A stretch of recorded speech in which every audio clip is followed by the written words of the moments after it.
This will be a day long remembered. Now I am the master. Welcome to another episode of Legends and Theories, and welcome to my review of The Bad Batch Season 1 finale, which is the 16th episode, titled Kamino Lost, and I was guessing the episode would be a similar title to that.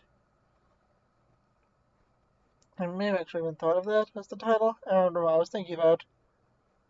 As a title, and it's going to be probably like, I was thinking something around the lines of that, and I was right. But there are spoilers going in, and really, so to say, overall, I think it was a good episode. I think it was amazing. I think this kind of falls in line with maybe the episode from a few weeks ago. I still really enjoyed it, and I think it's good in its own way. It's maybe not something that truthfully should have been the season finale. I think that if there was one more episode where they get maybe trapped on a Star Destroyer and have to escape, maybe would have made it a little better, but, well, for the last episode, but honestly, I don't even think this episode was too bad. I still pretty enjoyed it. Much enjoyed it, yeah. And I think although it was mainly character driven, and I didn't like that, honestly, I just think the rest of the episodes were so much better than this one. Besides that one from a few weeks ago, right before, the finale started. The one right before the finale, I think the lead up episode, the one with all the infestation episode, or infested, I think, where I was doing all those bugs. I think that was, the weakest episode, but it was still a good episode. And this one might be second to last, and honestly, I think that one of the reasons behind it is I think that we were all expecting something really big to happen, but it didn't. And honestly, when I look past that, like all of that, I think that this episode was really good. So going through the plot, we basically have Kamino being shot down, and the Bad Batch tries to escape, but the part of the facility goes fully underwater, and they're trapped down there. And we also have a really nice scene where one of the clones informs Rampart that everything on the planet was destroyed. And when looking at it, I think, yeah, that's pretty interesting that, everything's gone now for the clones. And I think it was also cool to see how the clone definitely was, kind of a shaky voice and doubted everything he was told. Yeah, he really just didn't want to destroy Kamino, and it would just hurt him to say it was all gone. And honestly, I just really liked that part. That was probably one of the best parts. That and what the ending could mean. I kind of, got this from, like another video. I saw the title for it, and I was thinking about it. And I was like, yeah, I think, it was kind of, part of it. It wasn't a spoiler title, but, I was honestly just thinking of that, and it kind of, was about Thrawn. And, that wasn't had anything to, you had to make, some leaps in conclusion. I was like, accidentally opened it in my whatever YouTube feed, and I was like, listening to Thrawn. I'm like, it's probably, just clickbait. And maybe something connecting it to, the future shows. And it was right, but I'll go to that in a minute. And I continued watching. There was some definitely interesting stuff.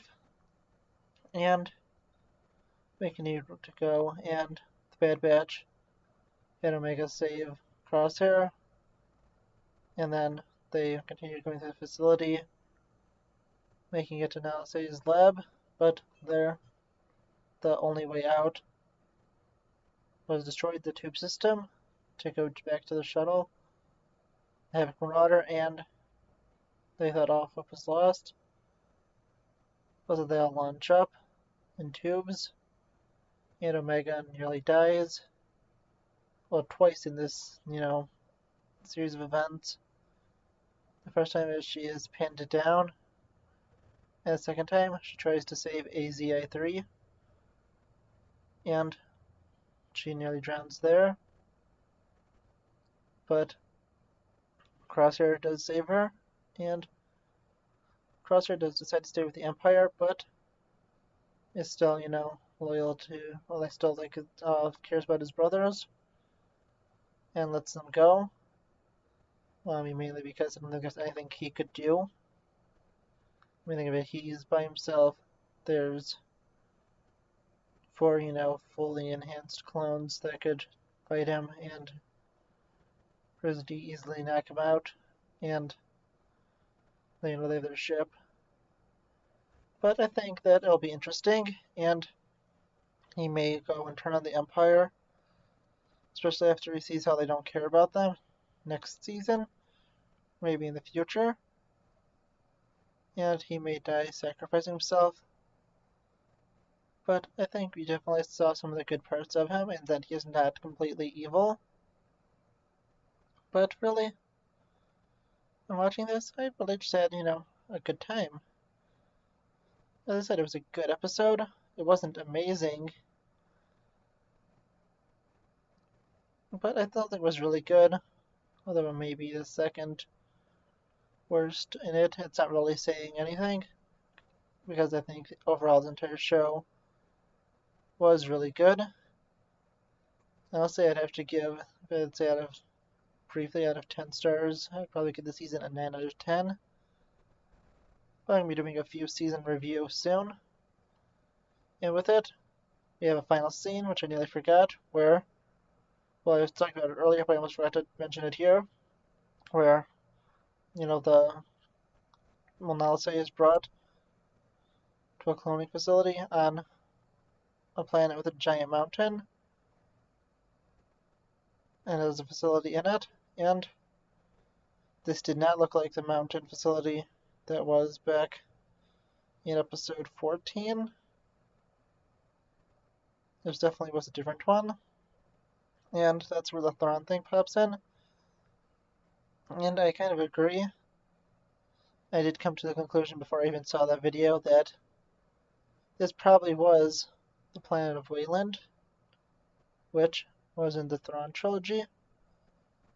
And soon I'll have a video probably explaining that. Who knows, maybe on Monday. Yeah, that sounds good. So, as a final announcement, I'll give my full schedule of videos for next week on Monday. I'm definitely going to be having,